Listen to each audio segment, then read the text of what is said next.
എല്ലാവർക്കും എക്സാമിനർ മലയാളം ക്ലാസ്സിലേക്ക് സ്വാഗതം. It's me Jobin. അപ്പോൾ 6ാം ക്ലാസ്സിലെ മക്കളെ, നമുക്ക് 6ാം ക്ലാസ്സിൽ മലയാളം സെക്കൻഡിലെ യൂണിറ്റ് 3 അതായത് ഒത്തുതുഴയാം എന്ന് പറയുന്ന യൂണിറ്റിലെ ഒരു ചാപ്റ്ററാണ് ആ രക്തം മാഞ്ഞു പോയില്ല അല്ലേ. റൂബിൻ്റെ സുന്ദരികളും സുന്ദരന്മാരും എന്ന് പറയുന്ന നോവലിലെ ഒരു ഭാഗമാണ് ആ രക്തം മാഞ്ഞു പോയില്ല എന്ന് പറയുന്ന ചാപ്റ്റർ. നമുക്കറിയാം, ഈ ഒരു ചാപ്റ്റർ പഠിക്കുമ്പോൾ ദേശീയ പ്രസ്ഥാനത്തെക്കുറിച്ച്, നമ്മുടെ ഇന്ത്യയുടെ സ്വാതന്ത്ര്യ ബോധത്തെക്കുറിച്ച്, സ്വാതന്ത്ര്യ സമര സേനാനികളെക്കുറിച്ച് നമുക്ക് കൃത്യമായ കാര്യങ്ങൾ പഠിക്കാനും അറിയാനും സാധിക്കുന്നുണ്ട്. അതാണ് മക്കളെ, നമ്മുടെ സ്വാതന്ത്ര്യം എന്താണ്, നമ്മൾ എങ്ങനെയാണ് നേടിയെടുത്തത്, ആ സ്വാതന്ത്ര്യത്തിന് വേണ്ടി ഏതൊക്കെ ആൾക്കാരാണ് പൊരുതി വീണു മരിച്ചു പോയത് എന്നൊക്കെ ഓർമ്മിപ്പിക്കുന്ന നമ്മുടെ ഉള്ളിലെ സ്വാതന്ത്ര്യ ബോധം ഉയർത്തിപ്പിടിക്കുന്ന തരത്തിലുള്ള ഒരു കൃതിയാണ് ആ രക്തം മാഞ്ഞു പോയില്ല. നമുക്കറിയാം, ഈ ഒരു തലക്കെട്ട് നോക്കുക, ആ രക്തം മാഞ്ഞു പോയില്ല തലക്കെട്ട്. രക്തം എന്ന് പറഞ്ഞാൽ ചുവപ്പ് നിറത്തിലാണ്. ഈ ചുവപ്പ് നിറം എന്ന് പറയുന്നത് പ്രതിഷേധത്തിൻ്റെയും സമരത്തിൻ്റെയും നിറമാണ്. ചെറുത്തുനിൽപ്പലുകൾ, സമരങ്ങൾ, പ്രതിഷേധങ്ങൾ, മരണങ്ങൾ, അവഗണനകൾ, ഇതൊക്കെ ഏറ്റുവാങ്ങി മരിച്ചു മൺപറഞ്ഞു പോയ നമ്മുടെ സ്വാതന്ത്ര്യ സമര സേനാനികളുടെ ചുവന്ന രക്തം വീണ് വിത്തു വിതച്ചു പൊങ്ങി വന്ന മരങ്ങളുടെ തണലിലാണ് ഞാനും നിങ്ങളുമൊക്കെ ജീവിക്കുന്നത് അല്ലേ. അത്തരത്തിൽ ഒരു കൊച്ചുകുട്ടി, ഒരു ബാലൻ, അദ്ദേഹം സ്കൗട്ടാണ് അല്ലേ. സ്കൗട്ടിലെ ഒരു ചെക്കൻ, ഒരു ബാലൻ എന്ന് പറയാം. ആ പയ്യൻ എന്താണ്, ആ രക്തമൂന്ന് വീഴുന്ന ആ സ്വാതന്ത്ര്യ സമര സേനാനിക്ക് ബ്രിട്ടീഷുകാരുടെ ചുവന്ന ഒരു അടി ഏറ്റുവാങ്ങുന്ന, ബ്രിട്ടീഷുകാരുടെ ബൂട്ടിൻ്റെ അടി ഏറ്റുവാങ്ങി നിലത്ത് ചോര കുളിപ്പിച്ച് കിടക്കുന്ന ആ ഒരു സ്വാതന്ത്ര്യ സമര സേനാനിക്ക് അല്ലേ, ആ ഒരു നമ്പ്യാർക്ക് എന്തു കൊടുക്കാണ്, അദ്ദേഹത്തിന് കുടിക്കാൻ വെള്ളം കൊടുക്കാൻ പോകുന്ന ഒരു ബാലൻ കഥാപാത്രത്തിൽ കഥാനായകനായി കടന്നു വരുന്ന ആ രക്തം മാഞ്ഞു പോയില്ല എന്ന് പറയുന്ന ചെറിയൊരു ഭാഗമാണ്, കഥയാണ് നമ്മൾ ഇനി പഠിക്കാൻ പോകുന്നത്. ഈ ക്ലാസ്സിലൂടെ നമ്മൾ സെറ്റാക്കാൻ പോകുന്നത്. അപ്പോൾ ഓക്കെ നമുക്ക് ചാപ്റ്റർ എല്ലാം ശ്രദ്ധിച്ച് കേൾക്കുക. നമ്മൾ ഈ ക്ലാസ്സിലൂടെ സെറ്റാക്കാൻ പോവുകയാണ്. ഇതുമായി ബന്ധപ്പെട്ട കുറേ ചോദ്യങ്ങൾ നമ്മൾ ഈ ക്ലാസ്സിലൂടെ സെറ്റാക്കും. അങ്ങ് ഇക്കാലത്താണ് ദേശീയ പ്രസ്ഥാനത്തിൻ്റെ അല സ്കൂളുകളിലേക്ക് അടിക്കാൻ തുടങ്ങിയത് അല്ലേ. ഇക്കാലത്താണ് ദേശീയ പ്രസ്ഥാനത്തിൻ്റെ അല സ്കൂളിലേക്ക് അടിക്കാൻ തുടങ്ങിയത്. ഏത് കാലം? സ്വാതന്ത്ര്യ സമര പോരാട്ടത്തിൻ്റെ കാലം അല്ലേ. ഏത് കാലം മക്കളെ? സ്വാതന്ത്ര്യ സമരത്തിൻ്റെ കാലം. ഇപ്പം സ്വാതന്ത്ര്യ സമര പോരാട്ടത്തിലാണ് നമ്മുടെ എന്ത് നടക്കുന്നത്? നമ്മുടെ സ്വാതന്ത്ര്യ സമര പോരാട്ടത്തിൻ്റെ അലയടികൾ എല്ലായിടത്തും വീശിയടിക്കുന്നത്. ഉപ്പ് സത്യാഗ്രഹം അല്ലെ, 1920 ഉപ്പ് സത്യാഗ്രഹം നടക്കുന്നത്. എപ്പോഴാണ് മക്കളെ ഉപ്പ് സത്യാഗ്രഹം നടക്കുന്നത്? നിസ്സഹകരണ പ്രസ്ഥാനത്തിൻ്റെ ഭാഗമായിട്ടാണ് അല്ലേ ഉപ്പ് സത്യാഗ്രഹം നടക്കുന്നതെന്ന് കാണാൻ സാധിക്കും. നിസ്സഹകരണ പ്രസ്ഥാനമാണ് 1920 അല്ലേ. 1920 ഏതാണ് മക്കളെ? നിസ്സഹകരണ പ്രസ്ഥാനം നമുക്ക് കാണാൻ സാധിക്കും. ഇത്തരത്തിലുള്ള ചോദ്യങ്ങളൊക്കെ പഠിച്ചിട്ട് പോകണം കേട്ടോ. ഈ നിസ്സഹകരണ പ്രസ്ഥാനത്തിൻ്റെ ഭാഗമായിട്ടാണ് ഗാന്ധിജി പല പ്രക്ഷോഭങ്ങളും ഇന്ത്യയിൽ ആവിഷ്കരിക്കുന്നത്. അപ്പോൾ 1920 എന്താണ് നടന്നത്? നിസ്സഹകരണ പ്രസ്ഥാനമാണ്. ഓക്കെ. അപ്പോൾ ഉപ്പ് സത്യാഗ്രഹവും വിദേശ വസ്ത്ര ബഹിഷ്കരണവും ഹരിജന പ്രസ്ഥാനവുമെല്ലാം ഉൾക്കൊള്ളുന്ന ആ ദീർഘ പരിപാടിയുടെ ആന്തരാർത്ഥം വിദ്യാർത്ഥികൾ തികച്ചും മനസ്സിലാക്കിയിരുന്നു എന്നൊന്നും പറയാൻ വയ്യ. ഇപ്പോൾ ഗാന്ധിജി ഇന്ത്യയിൽ നടപ്പിലാക്കിയ ഒരുപാട് സമരങ്ങളുണ്ടായിരുന്നു. ഈ സമരങ്ങളുടെ എന്താണ് ആ ഒരു ആവിഷ്കാരത്തിൻ്റെ പ്രാധാന്യം, ഈ സമരങ്ങളുടെ പ്രാധാന്യം ആരും മനസ്സിലാക്കിയിരുന്നില്ല. നമ്മുടെ കുട്ടികൾ മനസ്സിലാക്കിയിരുന്നില്ല. ഒരുപാട് പേര് മനസ്സിലാക്കിയിരുന്നു, എന്നാൽ കുറച്ച് പേരൊന്നും അത് അറിഞ്ഞിട്ട് പോലുമില്ല. എന്തിനാണ് ഇത്തരത്തിലുള്ള പരിപാടികൾ ആവിഷ്കരിക്കുന്നത്, എന്തിനാണ് ഇത്തരത്തിലുള്ള സമരങ്ങൾ മുന്നോട്ട് പോകുന്നത് എന്നൊന്നും ഇതിൻ്റെ സീരിയസ്നെസ്, ഇതിൻ്റെ ഗൗരവം അറിയാത്തവരും ഇന്ത്യയിൽ ഉണ്ടായിരുന്നു. ചില പുതിയ പരിഷ്കാരങ്ങളാണ് ഗാന്ധിജിയുടെ നേതൃത്വത്തിൽ ഇന്ത്യയിൽ നടമാടിയത്. ബഹളങ്ങൾ എപ്പോഴും നല്ലതാണല്ലോ. നാട്ടിൽ പ്രചരിച്ചിരുന്ന ബ്രിട്ടീഷ് വിരോധം വിദ്യാർത്ഥികളിലേക്കും സംക്രമിക്കുകയായിരുന്നു. എന്താ മക്കളെ? നാട്ടിൽ പ്രചരിച്ചിരുന്ന ബ്രിട്ടീഷ് വിരോധം വിദ്യാർത്ഥികളിലേക്കും സംക്രമിക്കുകയായിരുന്നു ചരിത്രം. അതായത് ബ്രിട്ടീഷുകാർ ഒരുപാട് തരത്തിലുള്ള സമരങ്ങൾ ഇന്ത്യയിൽ, ബ്രിട്ടീഷുകാർക്കെതിരെ ഒരുപാട് തരത്തിലുള്ള സമരങ്ങൾ ഇന്ത്യയിൽ നടന്നു. ബ്രിട്ടീഷുകാർ ഇന്ത്യ വരാൻ തുടങ്ങി, ഇന്ത്യയിലെ ആൾക്കാർക്ക് ഇംഗ്ലീഷ് പഠിപ്പിക്കാൻ തുടങ്ങി, ഇന്ത്യയിൽ കോളനികൾ ഉണ്ടാക്കാൻ തുടങ്ങി, ബ്രിട്ടീഷുകാരുടെ അധികാരം സ്ഥാപിക്കാൻ തുടങ്ങി. ഇത്തരത്തിൽ ഇന്ത്യയിൽ ബ്രിട്ടീഷുകാർക്കെതിരെ ഒരുപാട് തരത്തിൽ ഇതൊക്കെ നടന്നിരുന്നു മക്കളെ. ആ പ്രശ്നങ്ങൾ, അലയടികൾ ഉണ്ടായിട്ടുണ്ടെന്നാണ് പറയുന്നത്. ഇത്തരത്തിലുള്ള അലയടികളിലൂടെയാണ് നമ്മുടെ മക്കളെ ലോകത്തിലേക്ക് നമ്മൾ വിരൽ ചൂണ്ടി കടന്നു പോകുന്നത്. ഒരുപാട് പ്രശ്നങ്ങളിലൂടെ കടന്നുപോയ നമ്മൾ, ഒരുപാട് പ്രയാസങ്ങളിലൂടെ കടന്നുപോയ നമ്മൾ ബ്രിട്ടീഷുകാർക്കെതിരെ ശബ്ദമുയർത്തത് കൊണ്ടാണ് ഇന്നീ കാണുന്ന ലോകം നമുക്ക് സ്വാതന്ത്ര്യത്തോടു കൂടി ഇന്ത്യയിൽ നടക്കാൻ സാധിക്കുന്നത്. അപ്പോൾ അക്കാലത്ത് ബ്രിട്ടീഷുകാർക്കെതിരെ സമരങ്ങൾ നടന്നിരുന്നു. ആ ഒരു സമരവും ബ്രിട്ടീഷുകാർക്കെതിരെയുള്ള വിരോധങ്ങളും വിദ്യാർത്ഥികൾക്കിടയിലും ഇന്ത്യൻ വിദ്യാർത്ഥികൾക്കിടയിലും ഉണ്ടായിരുന്നുവെന്നാണ് പറയുന്നത്. ചരിത്രം പഠിപ്പിക്കുന്നിടത്ത് അതിൻ്റെ അലകൾ പ്രത്യക്ഷപ്പെട്ടു. ചരിത്രം അല്ലേ, ഹിസ്റ്ററി പഠിപ്പിക്കുന്ന അധ്യാപകൻ ക്ലാസ്സിൽ ഹിസ്റ്ററി പഠിപ്പിക്കുമ്പോൾ അവിടെ വിദ്യാർത്ഥികൾ ശബ്ദമുയർത്തി. ചരിത്രം പഠിക്കുമ്പോൾ നമുക്ക് കാണാൻ സാധിക്കും, ചരിത്രങ്ങളൊക്കെ തന്നെ ചെറുത്തു നിൽപ്പനുണ്ട്, സമരം കാണാൻ സാധിക്കും അല്ലേ ബ്രിട്ടീഷുകാർക്കെതിരെ. ഇത്തരത്തിൽ സ്വാതന്ത്ര്യ സമരകാലത്ത് ബ്രിട്ടീഷുകാർക്കെതിരെ വിദ്യാർത്ഥികൾ, ഇന്ത്യൻ ഭാരതീയ വിദ്യാർത്ഥികൾക്കും സ്കൂളുകളിൽ എതിർപ്പുണ്ടായിരുന്നു തങ്ങളെ അടിമകളായി വെക്കുന്നതിനെ കുറിച്ച്. ക്ലൈവ് കള്ളനും തെമ്മാടിയുമായിരുന്നു സാർ, കുഞ്ഞിരാമൻ കയറിപ്പറഞ്ഞു അല്ലേ. ക്ലൈവ് കള്ളനും തെമ്മാടിയുമായിരുന്നു സാർ, കുഞ്ഞിരാമൻ കയറിപ്പറഞ്ഞു. ഒരു കഥാപാത്രമാണ് നമ്മുടെ ആര് മക്കളെ, നമ്മുടെ കുഞ്ഞിരാമൻ. ഒരു കഥാപാത്രമാണ് നമ്മുടെ കഥയിലെ ആര്, കുഞ്ഞിരാമൻ. കുഞ്ഞിരാമൻ ഒരു ബാലനാണ്. ആ കുഞ്ഞിരാമൻ എന്താണ് പറയുന്നത്, ക്ലൈവ് കള്ളനും തെമ്മാടിയുമായിരുന്നു സാർ, കുഞ്ഞിരാമൻ കയറി പറഞ്ഞു. അവിടെ ഇരിക്കെ മാസ്റ്റർ ശാസിച്ചു. ക്ലൈവിന് പകരം വേറെ ഒരാളായിരുന്നുവെങ്കിലും അങ്ങനെയൊക്കെ തന്നെയായിരിക്കും ചെയ്യുക. ക്ലൈവ് ഒരു ബ്രിട്ടീഷുകാരനാണ് അല്ലേ, ബ്രിട്ടീഷ് ഒരു വ്യക്തിയാണ്. ഇപ്പം മാഷ് പറയാണ് കുഞ്ഞിരാമനോട് ക്ലാസ് മുറിയിൽ വെച്ച്, ക്ലൈവ് ഒരു കള്ളനും തെമ്മാടിയാണെന്ന് കുഞ്ഞിരാമൻ പറഞ്ഞപ്പോൾ ആ സാറ് തിരുത്തി പറയാണ്, അവിടെ ഇരിക്ക്, നീ ഇങ്ങനെ സംസാരിക്കാനായോ അല്ലേ, ക്ലൈവിന് പകരം വേറെ ഒരാളായിരുന്നുവെങ്കിലും അങ്ങനെയൊക്കെ തന്നെയായിരിക്കും ചെയ്യുക അല്ലെ. ക്ലൈവിന് പകരം വേറൊരു ആളാണെങ്കിലും ഇന്ത്യക്കാരെ അടിമയായി തന്നെ വയ്ക്കും, അത് ബ്രിട്ടീഷുകാരുടെ റൂളാണെന്ന് ആ ഒരു മാഷ് കുഞ്ഞിരാമനോട് പറയാണ്. ബ്രിട്ടീഷുകാരൊക്കെ കള്ളന്മാരാണെന്നോ, നീ എന്തീ പറയുന്നത്, ബ്രിട്ടീഷുകാർ മുഴുവൻ കള്ളന്മാരാണെന്നോ? സാമ്രാജ്യം സ്ഥാപിക്കാനും കച്ചവടം ഉറപ്പിക്കാനുമാണ് അവർ വന്നത്. പടിഞ്ഞാറൻ ശക്തികൾ ഇതിനു വേണ്ടി ലോകത്തിൻ്റെ നാനാഭാഗത്തേക്കും പോയിട്ടുണ്ട്. അക്കൂട്ടത്തിൽ ഇന്ത്യയിലേക്കും വന്നു. ആ ക്ലൈവ് അല്ലെങ്കിൽ ഇനി വേറൊരു ക്ലൈവ് അല്ലേ. എന്താ പറയുന്നത് മക്കളെ, സാമ്രാജ്യം സ്ഥാപിക്കാനും കച്ചവടം ഉറപ്പിക്കാനുമാണ് അവർ വന്നത്. ആര്, ബ്രിട്ടീഷുകാർ അല്ലേ. സാമ്രാജ്യം സ്ഥാപിക്കാൻ പോർച്ചുഗീസുകാർ അല്ലേ, കാപ്പാട്, കോഴിക്കോട് കാപ്പാട് ആര്, വാസ്കോഡി ഗാമ കപ്പൽ ഇറങ്ങുന്നത് മുതൽ ചരിത്രം ആരംഭിക്കുന്നു. കുരുമുളക്, കാപ്പി, തേയില, ചുക്ക്, സുഗന്ധദ്രവ്യങ്ങളും വ്യഞ്ജനങ്ങളും നേടിയെടുക്കാൻ വേണ്ടി ഈ ഭാരതത്തിൽ വന്ന, കച്ചവടം ഉറപ്പിക്കാൻ വേണ്ടി ഭാരതത്തിൽ വന്ന ബ്രിട്ടീഷുകാർ മനസ്സിലാക്കുകയാണ്, ഭാരതത്തിൽ ആൾക്കാർ തമ്മിൽ വലിയ ചേർച്ചയില്ല, ഇവിടെ കോളനിയാക്കാം, തങ്ങളുടെ അധികാരം കൊണ്ടുവരാമെന്ന ഒരു രീതി അവർ കൊണ്ടുവന്നു. അത്തരത്തിൽ ഈ മാസ്റ്റർ പറയാണ്, ക്ലൈവ് അല്ലെങ്കിൽ മറ്റൊരാൾ വരും നമ്മളെ അടിമയാക്കാനെന്ന്. ബ്രിട്ടീഷുകാർ കച്ചവടത്തിന് വേണ്ടിയാണ് ഇവിടെ എത്തിയതും അവരവരുടെ കച്ചവട താല്പര്യങ്ങൾ കൊണ്ടുവന്നതുമെന്ന് പറയുന്നു. മാസ്റ്ററുടെ ആ പ്രസ്താവനയെക്കുറിച്ച് പിൻബെഞ്ചിൽ ഒരു വാദപ്രതിവാദം തന്നെ നടന്നു അല്ലേ. മാസ്റ്ററുടെ പ്രസ്താവനയെക്കുറിച്ച് പിൻബെഞ്ചിൽ ഒരുപാട് വാദപ്രതിവാദങ്ങൾ നടക്കുകയാണ്. ചോദ്യങ്ങൾ ഉറവെടുക്കുന്നത് കുഞ്ഞിരാമനിൽ നിന്നാണ്. ഇപ്പോൾ കുഞ്ഞിരാമൻ ഒരുപാട് ചോദ്യങ്ങൾ ചോദിച്ചു. എന്താണ് ഈ മാസ്റ്റർ പറയുന്നത്, ബ്രിട്ടീഷുകാരുടെ വരവ് നല്ലതാണെന്നാണോ? ബ്രിട്ടീഷുകാരുടെ വരവ് ഒരിക്കലും നല്ലതല്ല, അത് മോശമായ കാര്യമാണ്. നമ്മളെ ആക്രമിക്കാൻ, നമ്മളെ കീഴ്പ്പെടുത്താൻ ബ്രിട്ടീഷുകാർക്ക് സാധിച്ചു. ആ ബ്രിട്ടീഷുകാർക്കെതിരെയുള്ള എതിർപ്പ് ഇവിടെ കുഞ്ഞിരാമൻ്റെ വാക്കുകൾ നമുക്ക് കാണാൻ സാധിക്കും. അവ ചുണ്ടുകളിലേക്ക് പ്രചരിച്ചു. ഒരു തേനീച്ചക്കൂട് പോലെയായി ക്ലാസ് മുറി. ഒരു തേനീച്ചക്കൂട് പോലെ ക്ലാസ് മുറി സംസാരിക്കാൻ തുടങ്ങി. ആർക്കെതിരെ? ബ്രിട്ടീഷുകാർക്കെതിരെ. തങ്ങളെ അടിമയാക്കി വെച്ചിരിക്കുന്ന ബ്രിട്ടീഷ് സാമ്രാജ്യത്തിനെതിരെ ഒരു ക്ലാസ് മുറി മുഴുവൻ സംസാരിക്കാൻ തുടങ്ങിയിരിക്കുന്നു. വാദപ്രതിവാദം നിർത്തണം, മാസ്റ്റർ മേശപ്പുറത്തടിച്ചു. കുഞ്ഞിരാമൻ അല്ലേ, വാദപ്രതിവാദം നിർത്തണം, മാസ്റ്റർ മേശപ്പുറത്തടിച്ചു. ആരും സംസാരിക്കരുത്, ഇനി വാദങ്ങൾ വേണ്ട, എല്ലാവരും നിശബ്ദമായിരിക്കാൻ മാസ്റ്റർ പറയാണ്. കുഞ്ഞിരാമൻ സാർ, നമുക്ക് ഇതൊരു വാദപ്രതിവാദ വിഷയമാക്കേണ്ട, നമുക്കിതൊരു സംവാദത്തിലേക്ക് പോകണ്ട, വാദപ്രതിവാദ വിഷയമാക്കേണ്ട എന്ന് കുഞ്ഞിരാമനോട് ആര് പറഞ്ഞു മക്കളെ? നമ്മുടെ സാറ് പറയാണ്. സാർ, ഈ കള്ളത്തരങ്ങളും കെട്ടുകഥകളും എത്ര കാലം പഠിക്കാം? സാർ, ഈ കള്ളക്കഥകൾ അല്ലേ, നമ്മുടെ കച്ചവടത്തിന് വന്നതാണ് ബ്രിട്ടീഷുകാരെന്നും അവർ നമ്മൾ അടിമയാക്കാൻ വന്നതല്ല എന്ന കള്ളക്കഥ നമ്മൾ എത്ര നാൾ പഠിക്കണം?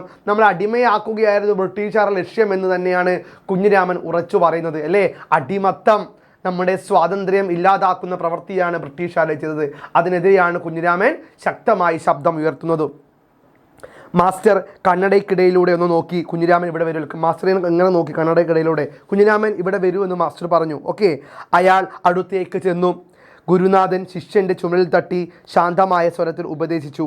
അയാൾ അടുത്തേക്ക് ചെന്നു, അതായത് ഗുരുനാഥൻ്റെ അടുത്തേക്ക് ആര് ചെന്നു? നമ്മുടെ കുഞ്ഞിരാമൻ ചെന്നു. ഗുരുനാഥൻ ശിഷ്യൻ്റെ ചുമലിൽ തട്ടി ശാന്തമായ സ്വരത്തിൽ ഉപദേശിച്ചു. കുഞ്ഞിരാമൻ്റെ ചുമലിൽ ഈ അധ്യാപൻ കൈയിട്ടിട്ട് ഇങ്ങനെ തട്ടിയിട്ട് പറയാണ്, ശാന്തമായിട്ട് എന്തോ പറഞ്ഞു. എന്താ പറഞ്ഞത്? കുഞ്ഞിരാമൻ പറയുന്നതൊക്കെ എനിക്ക് മനസ്സിലാവും, പക്ഷേ സ്കൂൾ രാഷ്ട്രീയമായ വാദപ്രതിവാദത്തിനുള്ള സ്ഥലമല്ല, അത് മറക്കരുത്. പോയിരിക്കല്ലേ, സ്കൂൾ എന്ന് പറയുന്നത് രാഷ്ട്രീയപരമായ സ്ഥലമല്ല, അത് വാദപ്രതിവാദത്തിനുള്ള സ്ഥലമല്ല. തെറ്റല്ല മക്കളെ, ഇങ്ങനെ സാറ് പറയാൻ പാടുണ്ടോ? വാദപ്രതിവാദത്തിനുള്ള സ്ഥലമല്ല സ്കൂൾ എന്ന് പറയാൻ പാടുണ്ടോ? സ്കൂള് രാഷ്ട്രീയപരമായ രീതി സംസാരിക്കാൻ പാടില്ല എന്ന് പറയാൻ പറ്റുമോ? സംസാരിക്കണം. നമ്മുടെ സ്കൂള് ലോകത്തിൻ്റെ ചെറിയ രൂപമാണ്. നാനാമതസ്ഥയിലുള്ള ഹിന്ദുവെന്നോ ക്രിസ്ത്യാനോ മുസ്ലിം എന്നോ ഇല്ലാത്ത കുട്ടികൾ വന്ന് പഠിക്കുന്നു അല്ലേ? വിവിധ സംസ്കാരങ്ങളിലുള്ള കുട്ടികൾ, വിവിധ ചിന്തകളിലുള്ള കുട്ടികൾ സ്കൂളിൽ വന്ന് പഠിക്കുന്നുണ്ട്. അത്തരത്തിൽ അവിടെയാണ് രാഷ്ട്രീയം സംസാരിക്കേണ്ടത്. വാദപ്രതിവാദങ്ങൾ വരണം, ശരിതെറ്റുകൾ ചർച്ച ചെയ്യണം, അതിലെ ശരികളിലേക്ക് നമ്മൾ എത്തണം. അത്തരത്തിൽ അധ്യാപകൻ ഒരു പ്രശ്നം ഒഴിവാക്കാൻ വേണ്ടി വിദ്യാർത്ഥിയെ കുഞ്ഞിനമ്മയോട് പറയുകയാണ്, ഇവിടെ രാഷ്ട്രീയം സംസാരിക്കണ്ട, അതിനുള്ള വേദിയല്ല സ്കൂളെന്ന് പറഞ്ഞ് ആ ഒരു സംസാരം അവിടെ ഇല്ലാതാക്കി പോയിരിക്കുമെന്ന് പറയുന്നു. കുഞ്ഞിരാമൻ തിരിച്ചു വന്നിരുന്നു. കുഞ്ഞിരാമൻ തിരിച്ച് അവിടേക്ക് വന്നിരുന്നു, അവൻ്റെ സ്ഥലത്തേക്ക് വന്നിരുന്നു. അപ്പോഴും തേനീച്ചക്കൂട് മൂളുകയാണ്. അതിൽ ശ്രദ്ധിക്കാതെ മാസ്റ്റർ പാഠം തുടർന്നു. തേനീച്ചക്കൂട് എന്ന് പറഞ്ഞാൽ ഇവിടെ അർത്ഥമാക്കുന്നത് എന്താണ് മക്കളെ? തേനീച്ചക്കൂട് എന്ന് പറഞ്ഞാൽ ഇവിടെ അർത്ഥമാക്കുന്നത് കുട്ടികളുടെ ഇടയിലെ സംസാരങ്ങളാണ്. ബ്രിട്ടീഷുകാർക്കെതിരെ ശബ്ദമുയർത്തേണ്ടുന്ന കുട്ടികളുടെ നിലപാടുകളാണ്, ശബ്ദമാണ് ഇവിടെ തേനീച്ചക്കൂടായി പരിണമിക്കുന്നത്. അതിൽ ശ്രദ്ധിക്കാതെ മാസ്റ്റർ പാഠം തുടർന്നു. മാസ്റ്റർക്ക് മനസ്സിലായി കുട്ടികൾക്കിടയിൽ ഒരു വിദ്വേഷമുണ്ട് ബ്രിട്ടീഷുകാർക്കെതിരെ, അതിനെ ഞാൻ തല്ലിക്കെടുത്താൻ പറ്റില്ല. അതുകൊണ്ട് മാസ്റ്റർ ശ്രദ്ധിക്കാതെ വീണ്ടും ക്ലാസ് തുടങ്ങാൻ പോവുകയാണ്. പുറത്ത് കാറ്റടിച്ചു കൊണ്ടിരിക്കുകയാണ്. അതിൻ്റെ അലകൾ ജാലകപ്പഴുതിലൂടെ സ്കൂൾ മുറിയിലേക്കും വരുന്നു. മക്കളെ, രണ്ട് രീതിയിൽ ഇത് കാണാൻ പറ്റും. ഏതാണ്?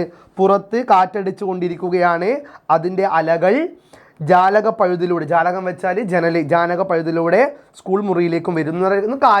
കാറ്റ് പുറത്തെ കാറ്റ് ഉള്ളിലേക്കും വരുന്നു. പിന്നൊന്നാണ് കാറ്റ് എന്ന് പറയുന്നത് സ്വാതന്ത്ര്യ സമര പോരാട്ടം. പുറത്ത് കാറ്റടിച്ചു കൊണ്ടിരിക്കുകയാണ്, സ്വാതന്ത്ര്യ സമര പോരാട്ടത്തിൻ്റെ കാറ്റ്. ഈ സ്വാതന്ത്ര്യ സമര പോരാട്ടത്തിൻ്റെ കാറ്റ് പുറത്ത് അടിച്ചുകൊണ്ടിരിക്കുന്നത് പോലെ അത് ക്ലാസ്സിൻ്റെ ഉള്ളിലേക്കും വരികയാണെന്ന് പറഞ്ഞാൽ കുട്ടികൾക്കുള്ളിലേക്കും ഈ സ്വാതന്ത്ര്യ സമര ബോധം, തങ്ങളുടെ നിലനിൽപ്പിൻ്റെ ബോധം കടന്നു വരുന്നു എന്നാണ് അർത്ഥമാക്കുന്നത്. അധികൃതർ കാറ്റിൻ്റെ ഗതി നിയന്ത്രിക്കാൻ ആവുന്നതൊക്കെ ചെയ്യുന്നുണ്ട് അല്ലേ? മാഷുമാർ ഈ കുട്ടികൾക്കിടയിലെ ഈ സ്വാതന്ത്ര്യ ബോധം ഇല്ലാതാക്കാൻ പലതും ചെയ്യുന്നുണ്ട്. കാറ്റുള്ളിലേക്ക് വരുമ്പോൾ അത് തടുക്കുന്ന പോലെ. അവ വിദ്യാലയ പരിസരങ്ങളെ സ്പർശിക്കാതിരിക്കാൻ കൂടുതൽ കരുതലുകൾ ഏർപ്പെടുത്തി.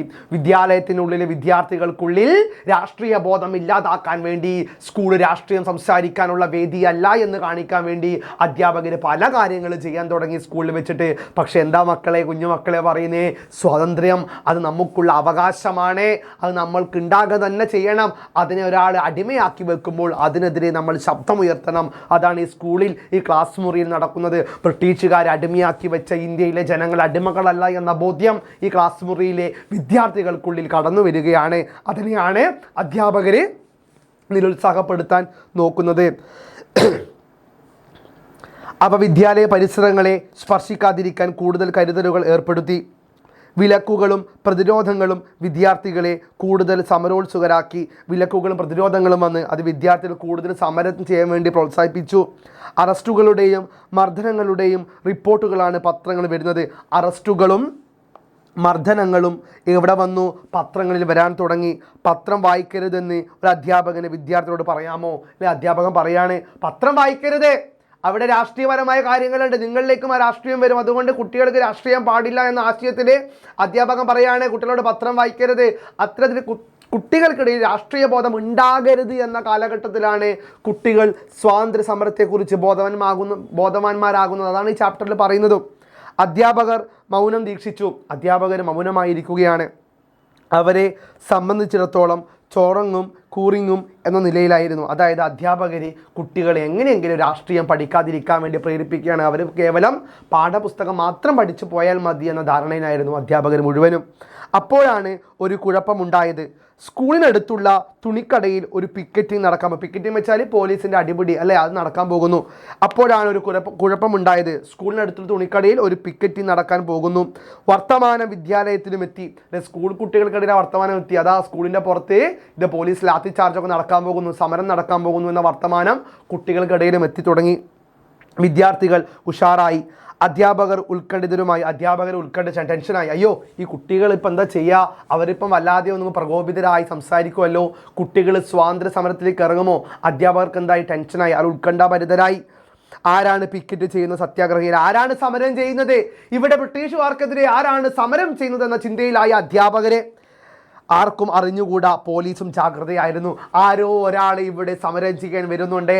സ്വാതന്ത്ര്യ സമരത്തിനു വേണ്ടി പോരാട്ട വീഥികളിൽ ശബ്ദമുയർത്തിയ നാനാവിധം ആൾക്കാർക്കിടയിൽ നിന്നും ഉയർന്നു വന്ന ഒരാളുണ്ടായിരുന്നു. ആ സമര സത്യാഗ്രഹ സേനാനി ആരാണ് എന്ന ചോദ്യമാണ് ഇവിടെ ഉരുത്തിരിഞ്ഞു വരുന്നത്. ആരാണ് പിക്കറ്റ് ചെയ്യാൻ വരുന്നത്? ആരാണ് ആ സ്വാതന്ത്ര്യ സമര സത്യാഗ്രഹി എന്ന ചോദ്യം ഇവിടെ മുരളിച്ചു കേൾക്കുകയാണ്. നേരം 9 മണിയായി അല്ലേ? നേരം 9 മണിയായി. രണ്ട് സത്യാഗ്രഹികൾ തുണിഷാപ്പിന് മുന്നിലെത്തി. ഇപ്പം 2 പേര്, 2 സ്വാതന്ത്ര്യ സമര സേനാനികൾ ആ തുണിഷോപ്പിൻ്റെ മുമ്പിലെത്തുകയാണ്. കറുത്തു നീണ്ട ആ മീശക്കാരനെ എല്ലാവർക്കും അറിയാം അല്ലേ? ആ കറുത്തു നീണ്ട ആ മീശക്കാരനെ എല്ലാവർക്കും അറിയാം. അപ്പോൾ ആരോ ഒരാൾ വന്നിട്ടുണ്ട്, കറുത്തു നീണ്ട മീശക്കാരൻ. അയാൾ സ്ഥലത്തെ പ്രധാന പ്രവർത്തകനാണ്. അദ്ദേഹം ആ സ്ഥലത്തെ പ്രധാന പ്രവർത്തകനാണ്. മറ്റേയാൾ ആരാണെന്നാണ് ചോദ്യം. അപ്പോൾ ഒരാൾ ആ സ്ഥലത്തെ സ്വാതന്ത്ര്യ സമര സേനാനിയാണ്, മറ്റേയാൾ ആരാണ് എന്നാണ് ചോദ്യം. അന്വേഷണത്തിൽ ഒരു വടക്കൻ നമ്പ്യാരാണെന്ന് മാത്രം വ്യക്തമായി. സുഭകൻ, ദൃഢകായൻ അല്ലേ? ആരാണ് മക്കളെ? ഒരു വടക്കൻ നമ്പ്യാരാണ്. അദ്ദേഹം എന്താണ്? ഒരു സുമുഖനായ ഒരു ചെറുപ്പക്കാരനാണ്. ഒരു വടക്കൻ നമ്പ്യാർ എന്ന് പറയുന്ന ഒരു സ്വാതന്ത്ര്യ സമര സേനാനിയാണ് ഇവിടെ വന്നത്. അദ്ദേഹം എന്താണ് മക്കളെ? ഒരു സുമുഖനായ ചെറുപ്പക്കാരനാണെന്ന് കാണാൻ സാധിക്കും. ദൃഢകായൻ, നല്ല ശക്തനായ ശരീരമുള്ളവനാണ്. പിക്കറ്റിംഗ് ആരംഭിച്ച് അരമണിക്കൂർ കഴിയേണ്ടി വന്നില്ല. പോലീസ് സ്ഥലത്തെത്തി. അപ്പോൾ പിക്കറ്റിംഗ് ആരംഭിച്ചു, അതായത് അരമണിക്കൂർ കഴിഞ്ഞില്ല, അപ്പോഴേക്കും അവിടെ ആരെത്തി? പോലീസ് എത്തി. അപ്പോൾ പിക്കറ്റിംഗ് ആരംഭിച്ചിട്ട് 2 മണിക്കൂർ അല്ലെങ്കിൽ അരമണിക്കൂർ തികയാൻ മുമ്പിൽ അവിടെ ആരെത്തി മക്കളെ? പോലീസ് സ്ഥലത്തെത്തി. 2 പേരെയും അറസ്റ്റ് ചെയ്തു. ആ 2 സ്വാതന്ത്ര്യ സമര സേനാനികളെയും പോലീസ് എന്ത് ചെയ്തു മക്കളെ? അറസ്റ്റ് ചെയ്തു എന്നാ പറയണേ. സ്ഥലത്തെ പ്രവർത്തകനെ ലോക്കപ്പ് കാട്ടാൻ കൊണ്ടുപോയി.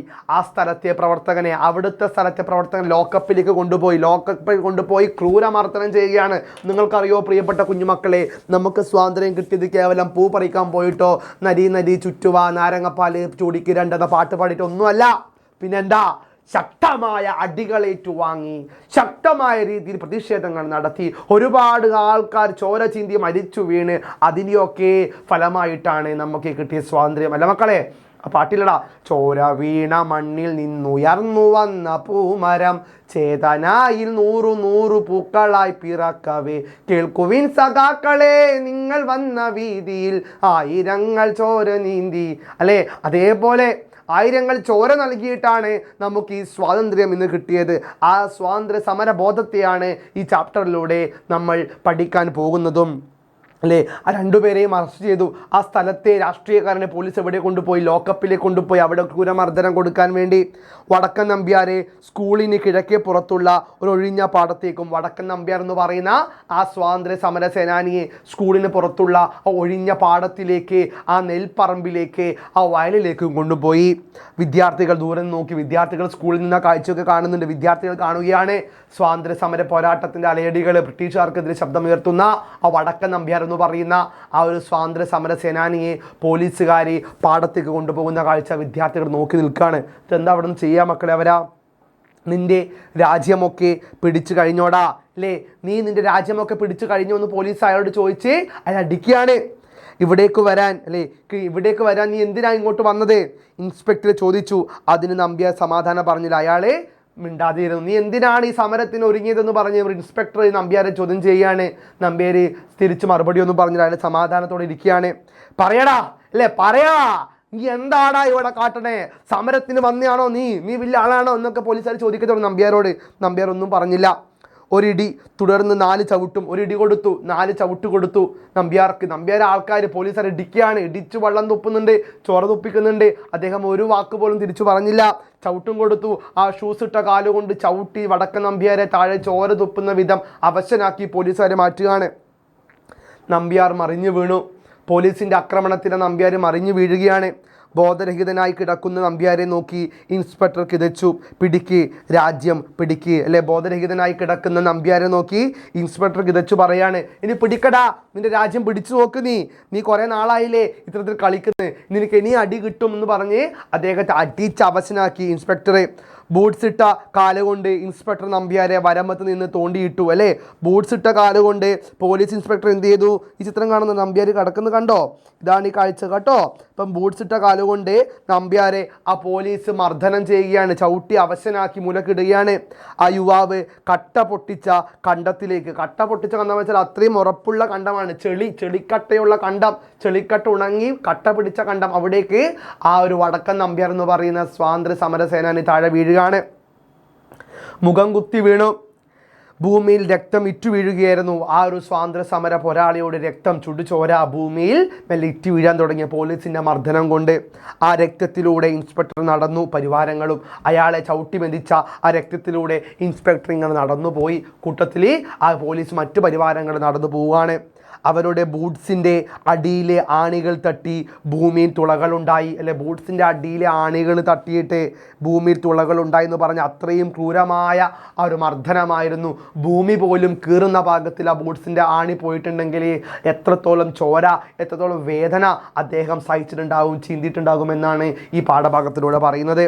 പക്ഷേ ആ രക്തം മാഞ്ഞു പോയില്ല. ഒരു സ്വാതന്ത്ര്യ സമര സേനാനിയുടെ രക്തം മാഞ്ഞു പോകുന്നില്ല. അത് ഈ ഭൂമിയിൽ തന്നെയുണ്ട്, ഈ ഭാരതത്തിൽ തന്നെയുണ്ട്. നമ്മൾ ഈ മണ്ണ് കിളച്ച് പോയാൽ അടിയിൽ കാണാൻ പറ്റും രക്തത്തിൻ്റെ കറുത്ത പാടുകൾ, ചുവന്ന പാടുകൾ. ഒരുപാട് വർഷക്കാലം നമുക്ക് വേണ്ടി ശബ്ദം ഉയർത്തി പോരാടി മരിച്ചു വീണ ഒരുപാട് സ്വാതന്ത്ര്യ സമര സേനാനികൾ ഈ ഭൂമിയിലുണ്ട്. അത്തരത്തിൽ ഒരാളാണ് വടക്കൻ നമ്പ്യാർ. അദ്ദേഹം സ്വാതന്ത്ര്യത്തിന് വേണ്ടി പോലീസിനോട് യുദ്ധം ചെയ്ത് ഇവിടെ ചോര തൊപ്പിക്കിടക്കാണ്, ചോര ഛർദ്ദിച്ച് കിടക്കാണ്. ആ രക്തം മാഞ്ഞു പോയില്ല എന്നാണ് പറയുന്നത്. അത് ആവിയായി പോയതുമില്ല, അത് ആവിയായിട്ട് പോയതുമില്ല, അത് ഭൂമിയിൽ തന്നെ ഉണ്ടെന്ന് പറയുന്നു. മനുഷ്യാത്മാവ് കടഞ്ഞെടുത്ത തുള്ളികളാണവ. മനുഷ്യൻ്റെ ആത്മാവ് കടഞ്ഞെടുത്ത തുള്ളികളാണ് ഈ രക്തമെന്ന് കാണാൻ സാധിക്കും. ആയിരം വർഷങ്ങളിലെ മനുഷ്യ തപസ്സിൻ്റെ തേജസ് അതിൽ ഊറിക്കിടപ്പുണ്ട്. മക്കളെ, ആയിരം വർഷങ്ങളിലെ മനുഷ്യ തപസ്സിൻ്റെ തേജസ് അതിൽ ഊറിക്കിടപ്പുണ്ട്. ഒരുപാട് വർഷക്കാലം ഈ ഭൂമിയിൽ ജീവിച്ചു മരിച്ച ആൾക്കാരുടെ രക്തമാണ്, അവരുടെ ജീവിതത്തിൻ്റെ അനുഭവമാണ് ഇവിടെ കാണാനായി സാധിക്കുക. മേൽപോട്ടുയരുന്ന മനുഷ്യാത്മാവ് ഭൂമിയിൽ ശക്തിയായി നിക്ഷേപിക്കുന്ന വിത്തുകളാണ് ആ രക്തബിന്ദുക്കൾ. മേൽപോട്ടുയരുന്ന മനുഷ്യാത്മാവ് ഭൂമിയിൽ ശക്തിയായി നിക്ഷേപിക്കുന്ന വിത്തുകളാണ് ആ രക്തബിന്ദുക്കൾ. ഒരു മനുഷ്യൻ്റെ ചെറുത്തുനിൽപ്പാണ് ഈ രക്തബിന്ദുക്കൾ എന്ന് പറയുന്നത്. ഭൂമി അവ ഹൃദയത്തിലെടുത്തു മുളപ്പിക്കുന്നു. തുടുത്ത പൂക്കളും കനത്ത ഫലങ്ങളും അവിടെയും വിളയുന്നു. ആ രക്തത്തിലൂടെ പൂക്കൾ വിരിയുന്നു എന്ന് പറഞ്ഞാൽ ആ രക്തത്തിൽ നിന്നാണ് നമ്മൾ ഇന്ന് കാണുന്ന സ്വാതന്ത്ര്യം, ഈ ജീവിതം, ഈ സന്തോഷം നമ്മൾ അനുഭവിച്ചതെന്നർത്ഥം. ഈ 1000 ആൾക്കാർ സ്വാതന്ത്ര്യ സമര സേനാനികൾ മരിച്ചു വീണ ഈ ഭൂമിയിൽ അവരുടെ രക്തത്തിൽ നിന്നാണ് പല വിത്തുകളും പല മരങ്ങളും തണലായി വിരിഞ്ഞു വന്നത്. ഇതിലൂടെ അർത്ഥമാക്കുന്നത് സ്വാതന്ത്ര്യ സമര സേനാനികളുടെ പോരാട്ടത്തിൻ്റെയും രക്തത്തിൻ്റെയും ഫലമായിട്ടാണ് നാം ഇന്ന് കാണുന്ന സ്വാതന്ത്ര്യം നാം അനുഭവിക്കുന്നത് എന്നാണ് അർത്ഥം. ഇത്രയും ദൂരം കാണുന്ന കണ്ണുകൾ ആവലാതിപ്പെടുന്നില്ല. ഇത്രയും ദൂരം കാണുന്ന കണ്ണുകൾ ആവലാതിപ്പെടുന്നുണ്ടോ? ഇല്ല. നോവേൽക്കുന്നില്ല, പിന്മാറുന്നില്ല അല്ലേ. ആൾക്കാർ ഇതിൽ നിന്ന് പിന്മാറുന്നില്ല. വീണ്ടും സ്വാതന്ത്ര്യത്തിനായി സ്വാതന്ത്ര്യ സമര പോരാട്ടങ്ങൾ നടന്നുകൊണ്ടേയിരിക്കുന്നു. നാളത്തെ വിജയം ഇന്ന് അയാൾ ഹൃദയത്തിൽ വെച്ച് ആഘോഷിക്കുന്നു. ഇത് കാണുന്ന കുട്ടികൾ നാളെ സമരം ചെയ്യുമെന്ന് അയാൾക്ക് ഉറപ്പായിരുന്നു. മനുഷ്യ പുരോഗതിയുടെ ഈ പാതയിൽ വീണ് കിടക്കുന്ന ആ ചെറുപ്പക്കാരൻ്റെ ഹൃദയത്തിൽ എന്തായിരുന്നുവെന്ന് പറയാൻ വയ്യ. അയാൾ മോഹാലസ്യപ്പെട്ടിരുന്നു അല്ലേ. സ്വാതന്ത്ര്യത്തിനു വേണ്ടി രക്തമുളപ്പിച്ച് രക്തം തെറിപ്പിച്ച് ഭൂമിയിൽ കിടക്കുന്ന ആ പയ്യൻ സ്വാതന്ത്ര്യത്തിനു വേണ്ടി ശക്തമായി പോരാടിയ ഒരു പ്രതീകമാണെന്ന് കാണാൻ സാധിക്കും. അദ്ദേഹത്തിൻ്റെ പോരാട്ടത്തിൻ്റെ പ്രതിഫലനമാണ് അവിടെ കൂടുന്ന കുട്ടികളുടെ മനസ്സിലുണ്ടായ കാഴ്ചകൾ. അല്ല മക്കളെ, ആ കൊച്ചുകുട്ടികൾ ഈ കാഴ്ച കാണുമ്പോൾ പേടിച്ചോടിയോ? ഇല്ല. തങ്ങൾക്ക് വേണ്ടിയാണ് ഈ ചെറുപ്പക്കാരൻ പോലീസിൻ്റെ മർദ്ദനമേറ്റ് ചോര തുപ്പി കിടക്കുന്ന കുട്ടികൾ മനസ്സിലായി. സ്വാതന്ത്ര്യ സമരബോധം ആ കുട്ടികളുടെ മനസ്സിൽ വരികയാണ്. ആ സ്കൂളിൽ നിന്നും കാഴ്ച കാണുന്ന കുട്ടിയുടെ മനസ്സിൽ. പോലീസ് പോയപ്പോൾ വയൽക്കരയിൽ പതുങ്ങി നിന്ന ആൾക്കൂട്ടം കുറേ കൂടി അടുത്തു അല്ലേ. പോലീസ് പോയപ്പോൾ അവിടെ കൂടിയിരുന്ന ആൾക്കാർ കുറച്ചുകൂടി അടുത്തു അദ്ദേഹത്തിൻ്റെ അടുത്ത്. ആൾക്കാർ നോക്കി നിൽക്കാണ്. എന്തൊരു ശരീരമാണ് ആ ചെറുപ്പക്കാരൻ്റേത് അല്ലേ. എത്ര അടി കിട്ടിയിട്ട് അദ്ദേഹം മരിച്ചില്ല. എന്തൊരു ശരീരമാണ്. ഒരു കോൽ വീതിയുള്ള മാറിടം അല്ലെ. ഒരു കോൽ വീതിയുള്ള മാറിടം എന്ന് പറഞ്ഞ വലിയ ശക്തമാർന്ന വലിയൊരു മാറിടം. ദീർഘബലിഷ്ഠങ്ങളായ കൈകൾ, നല്ല ശക്തിയുള്ള കരങ്ങൾ. കുടുങ്ങിയ അരക്കെട്ട്, നല്ല ശക്തമായ അരക്കെട്ട്, ചന്ദനത്തിൻ്റെ വർണ്ണം, ചന്ദന നിറമുള്ള ശരീരം, ഒരൊറ്റ അടിക്ക് 5 പേരെ തെറിപ്പിക്കാവുന്ന ശക്തി ആ കൈകളിൽ ഒതുങ്ങിക്കിടപ്പുണ്ടെന്ന് സ്പഷ്ടം അല്ലേ. ഒറ്റ അടിക്ക് 5 പേരെ പോലും അടിച്ചു തെറിപ്പിക്കാവുന്ന ശക്തി ആ കൈകൾക്കുണ്ട് എന്നാണ് പറയുന്നത്. എന്നിട്ടും അയാൾ അടി കൊടുക്കാനല്ല, കൊള്ളാനാണ് വന്നത് അല്ലേ. അഹിംസ, അഹിംസ. മക്കൾ ഇതാരാ കൊണ്ടുവന്നേ? ആരാണ്? മഹാത്മാഗാന്ധി അല്ല. അഹിംസ, ഹിംസ അക്രമം, അഹിംസ അക്രമത്തിനെതിരായത്, അതായത് അക്രമമില്ലാത്തത് സമാധാനമാണ്. ഇദ്ദേഹം അടി കൊടുക്കാനല്ല, ബ്രിട്ടീഷുകാർക്കെതിരെ സമരം ചെയ്യാനാണ് വന്നത്, അടി കൊള്ളാനാണ് വന്നത്. ഒരു അക്രമത്തിലൂടെയും ഒരു വിജയത്തിലേക്കും എത്തേണ്ടത് ആവശ്യമില്ല എന്ന് പറയുന്നു. അക്രമത്തിലൂടെയല്ല വിജയങ്ങൾ, അവകാശങ്ങൾ നേടിയെടുക്കേണ്ടത്, മറിച്ച് എന്താണ്? അഹിംസയിലൂടെയാണ്. ഇദ്ദേഹത്തിന് 5 പേരെ അടിച്ചു തെറിപ്പിക്കാവുന്ന ശക്തമായ ശരീരമുണ്ട്, ആൾക്കാർ പറയാണ്. പക്ഷേ അദ്ദേഹം ഒരു അക്രമത്തിനല്ല വന്നത്, എല്ലാം സഹിക്കാൻ വേണ്ടി, അക്രമത്തിനെതിരെ നിൽക്കാൻ വേണ്ടിയാണ് ഇദ്ദേഹം വന്നത് എന്ന് നമുക്ക് കാണാൻ സാധിക്കും. എന്നിട്ടും അയാൾ അടി കൊടുക്കാനല്ല, കൊള്ളാനാണ് വന്നത്. അതിൻ്റെ അർത്ഥം മനസ്സിലാകാതെ ജനം നിന്നു അല്ലേ. ജനങ്ങൾക്കത് മനസ്സിലായില്ല. നമ്പ്യാർക്ക് അല്പം വെള്ളം കൊടുക്കാൻ ആർക്കും ധൈര്യമുണ്ടായിരുന്നില്ല. അവശനായി അടിയേറ്റ് താഴെ കിടക്കുന്ന നമ്പ്യാർക്ക് വെള്ളം കൊടുക്കാൻ ആർക്കും ധൈര്യമില്ല എന്ന് കാണാൻ സാധിക്കും. അവിടെ കൂടെ നിന്ന ആൾക്കാർക്ക് ആർക്കും ഒരു ധൈര്യവുമില്ല നമ്പ്യാർക്ക് എന്ത് കൊടുക്കാൻ, വെള്ളം കൊടുക്കാൻ. കച്ചവടക്കാർ തലവലിച്ചു. കച്ചവടക്കാരും മെല്ലെ അവിടെ നിന്ന് മുങ്ങാൻ തുടങ്ങി. കാരണം ഇത്തരത്തിലുള്ള പ്രശ്നങ്ങൾ കടപെടാൻ ആർക്ക് സമയമില്ല, എല്ലാവർക്കും സ്വന്തം കാര്യം ചിന്താബാധ എന്ന് പറയുന്ന പോലെ ഇദ്ദേഹത്തിന് ഒരിറ്റു വെള്ളം കൊടുക്കാൻ പോലും ആരും തയ്യാറായില്ല എന്ന കാഴ്ച കാണാൻ സാധിക്കും. കച്ചവടക്കാർ തലവലിച്ചു. കൃഷിക്കാർ ദൂരെ നിന്ന് കണ്ണീർ വാർത്തു. കൃഷിക്കാർ കരഞ്ഞു. കച്ചവടക്കാർ അവിടെ സ്ഥലം വിട്ടു. വിദ്യാർത്ഥികൾ അക്ഷമരായി. വിദ്യാർത്ഥികൾ അനങ്ങാതെ അവിടെ നിന്നു. പാടത്തിൻ്റെ 4 പുറവും ആളുകൾ, ഒരുപാട് ആൾക്കാർ അവിടെ കൂടി നിൽക്കാണ്. തല്ലിച്ചതച്ച സർപ്പത്തെ പോലെ നമ്പ്യാർ കട്ടയിൽ കിടക്കുന്നു. ഒരുപാട് അടി വാങ്ങിയിട്ട് ചോര ഒലിപ്പിച്ച് നമ്പ്യാർ അവിടെ കിടക്കുകയാണ്. ചൂടുപിടിച്ച സൂര്യകിരണങ്ങൾ ആ മുഖത്ത് വന്ന് തലയ്ക്കുകയാണ്. സൂര്യകിരണങ്ങളുടെ ചൂടേറ്റ് രക്തം വാർന്നുകൊണ്ട് ആ വടക്കേ നമ്പ്യാർ അവിടെ കിടക്കുന്നു. ആ സമയത്തേക്ക് ഒരാൾ വെള്ളവുമായി വരികയാണ്. ആരാ മക്കളെ അത്? നോക്കാം നമുക്ക്. പെട്ടെന്ന് വെള്ളവുമായി ഒരു ചെറുക്കൻ പാടത്തേക്ക് ഇറങ്ങി. ആളുകൾ അത്ഭുതപ്പെട്ടു. അതാ ബ്രിട്ടീഷുകാരുടെ പട്ടാളം, ബ്രിട്ടീഷുകാരുടെ പോലീസ് ചവിട്ടിത്തെറിപ്പിച്ച് അവശനാക്കി വെച്ച വടക്കേ നമ്പ്യാർക്ക് വെള്ളവുമായി ഒരു പയ്യൻ വരുന്നു. അവിടെ കൂടിയുന്ന ആൾക്കാർ മുഴുവൻ, കച്ചവടക്കാരും കർഷകർ പോലും അദ്ദേഹത്തിന് എന്ത് കൊടുത്തില്ല? വെള്ളം കൊടുത്തില്ല. പക്ഷെ അവിടെ കൂടി നിന്ന ഒരു പയ്യൻ അദ്ദേഹത്തിന് ഒരു വെള്ളം കൊടുക്കാൻ വേണ്ടി കടന്നു വരുന്ന കാഴ്ച കണ്ട് എല്ലാവരും അത്ഭുതപ്പെട്ട് നിൽക്കുകയാണ്. അത് കുഞ്ഞിരാമനായിരുന്നു. മക്കൾ ആരാണ്? അത് കുഞ്ഞിരാമനായിരുന്നു.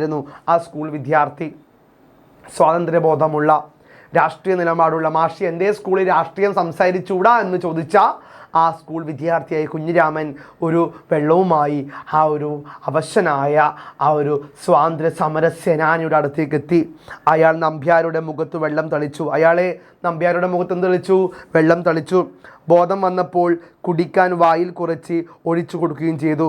ബോധം വന്നപ്പോൾ കുടിക്കാൻ വായിൽ കുറച്ച് വെള്ളം ആരും ഒഴിച്ചു കൊടുത്തു? നമ്മുടെ ഈ വ്യക്തി ഒഴിച്ചു കൊടുക്കാണ്.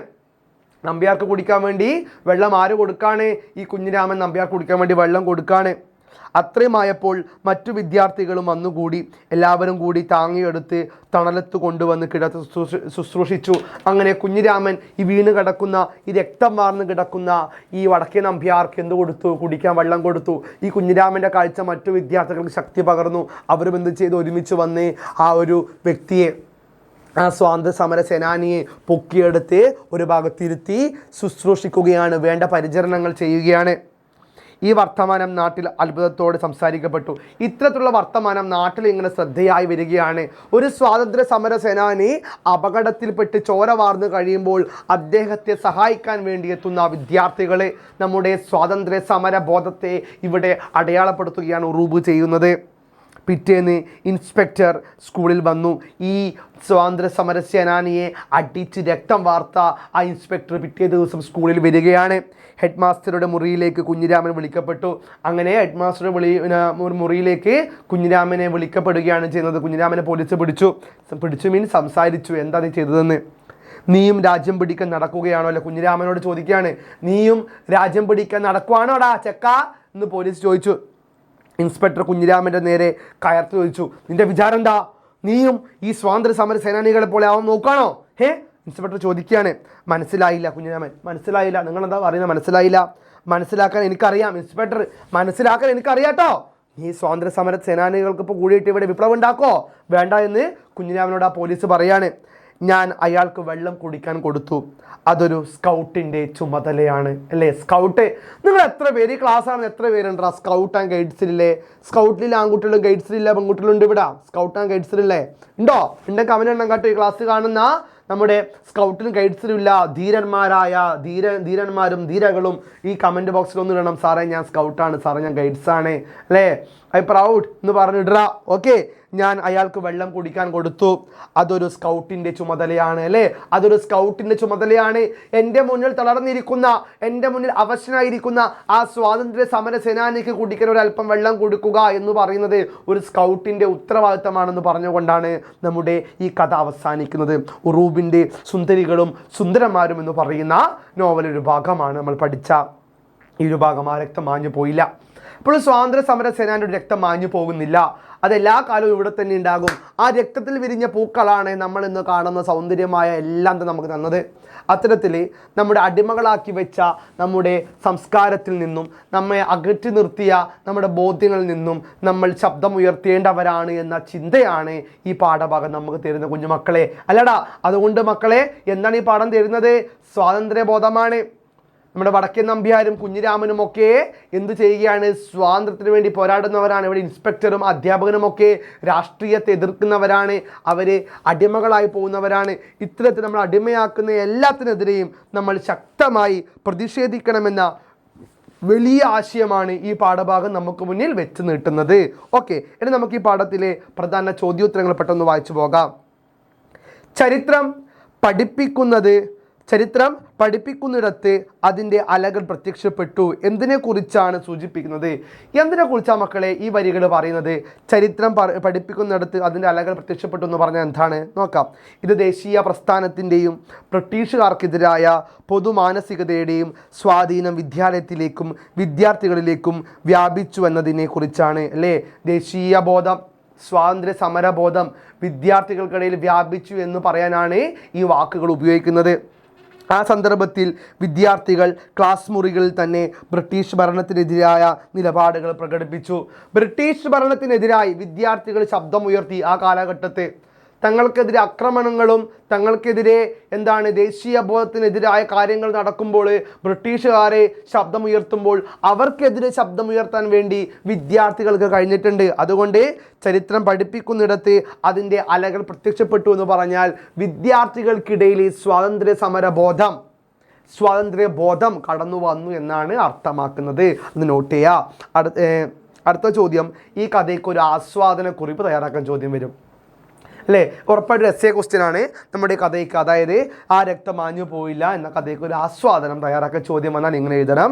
ഉറൂബിൻ്റെ സുന്ദരികളും സുന്ദരന്മാരും എന്ന കൃതിയിൽ നിന്നും എടുത്ത ഈ ഭാഗം ഇന്ത്യയിലെ സ്വാതന്ത്ര്യ സമരത്തിൻ്റെയും അതിനോട് അനുബന്ധിച്ചുള്ള വിദ്യാർത്ഥികളുടെ പങ്കാളിത്തത്തിൻ്റെയും ചരിത്രപാഠമാണ്. ഇപ്പം സ്വാതന്ത്ര്യ സമര ബോധത്തിൻ്റെയും വിദ്യാർത്ഥികൾക്ക് ഈ സ്വാതന്ത്ര്യ സമരത്തോടുള്ള ഒരു അടുപ്പം, ഒരു ബന്ധത്തെയും ഈ പാഠഭാഗം ചർച്ച ചെയ്യുന്നുണ്ടെന്ന് കാണാൻ സാധിക്കും. ഇതൊരു സ്കൂൾ പശ്ചാത്തലത്തിലൂടെയാണ് അവതരിപ്പിക്കപ്പെടുന്നത്. അല്ലേ, ഇതൊരു സ്കൂളിൻ്റെ പശ്ചാത്തലത്തിലൂടെ അവതരിപ്പിക്കപ്പെടുന്ന പാഠഭാഗമാണ് ഇതെന്ന് കാണാൻ സാധിക്കും. അതിലൂടെയാണ് രാജ്യത്തെ പൊതു സാമൂഹിക രാഷ്ട്രീയ വേദികളിലേക്ക് കുട്ടികൾ കടന്നു വരുന്നത്.